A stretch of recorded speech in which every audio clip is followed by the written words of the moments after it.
Hey, hello guys. Welcome back to Zhejiang Tongli Heavy Machinery channel. My name is Richard.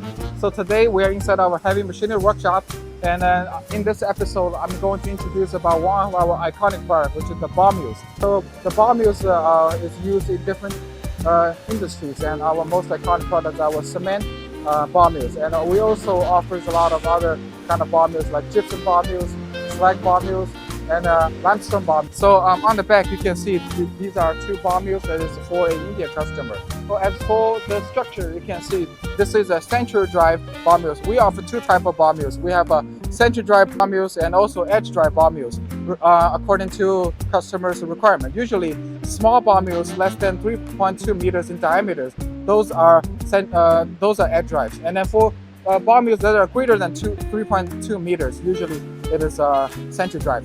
So as for the structure, you can see on the two sides that those are the sliding shoe bearings. And then inside of the bar mill, we have 2 or 3 chambers separated by diaphragms.